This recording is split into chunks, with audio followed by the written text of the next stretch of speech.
যখন সবার মিটার খারাপ আছে 15,000 20,000 করে বিল আসে, এটা কি গরিব মানুষের সম্ভব নাকি? হ্যাঁ, এটা সম্ভব নাকি?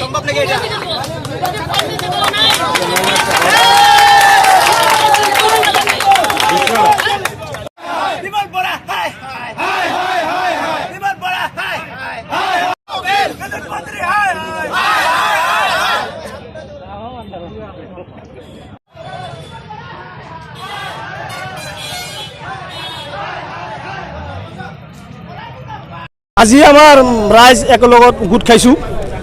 আমি বহুত দিনের পৰা বিদ্যুতের পৰা বঞ্চিত আছোঁ। আমার যেটো লাইন, এই লাইনটো কয় RAC কারেন্ট বুলি, RAC লাইন। কিন্তু দেখা গৈছে যে এইখন লাইন 24 ঘণ্টাত আমাক 2 ঘণ্টাৰ পৰা 3 ঘণ্টা কারেন্ট দিয়ে আৰু বাদবাকীখন সিহঁতে লাইনটো কাটি ৰাখে।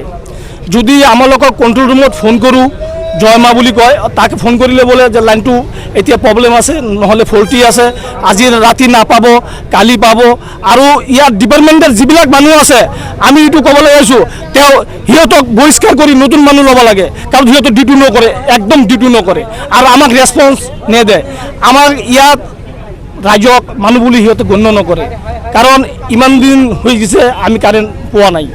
24 ঘণ্টার ভিতরে যেহেতু আমাক যদি 20 ঘণ্টা কন্টিনিউ কারেন্ট দেয়, কন্টিনিউ বিদ্যুৎ দি থাকে, আমালোকের কোনো কমপ্লেন নাই। যেতিয়ালৈকে কন্টিনিউ বিদ্যুৎ নিদিব তেতিয়ালৈকে আমালোকে বিল পরিশোধ নকৰোঁ।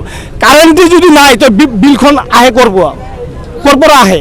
কারেন্টটি যদি নাই তাহলে বিলখন আহে ক'ৰ পৰা? যেতিয়ালৈকে আমাৰ 24 ঘণ্টা আমি কন্টিনিউ কারেন্ট পাম তেতিয়ালৈকে আমি বিল পরিশোধ কৰিম, আর নহয়কৈ আমি বিল পরিশোধ নকৰোঁ। কাৰণ হৈছে এইখন ডিপাৰ্টমেণ্ট, এইখন ডিপাৰ্টমেণ্ট অসমৰ ভিতৰত হেণ্ডিকেপ ডিপাৰ্টমেণ্ট বুলি কোৱা হয়, মানে বিকলাংগ ডিপাৰ্টমেণ্ট। এইটো একেবাৰে বিকলাংগ ডিপাৰ্টমেণ্ট। এই ডিপাৰ্টমেণ্টটো আমাক হেৰাসমেণ্ট কৰি আছে।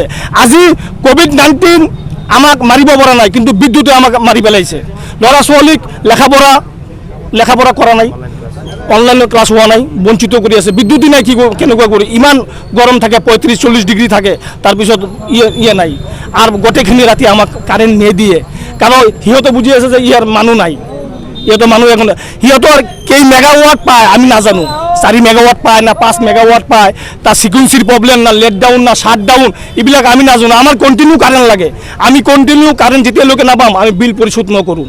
এইটোৱে আমাৰ মূল বক্তব্য। এইটো আজি আমি এই কাৰণত আমি আন্দোলন কৰিছোঁ ইয়াতে।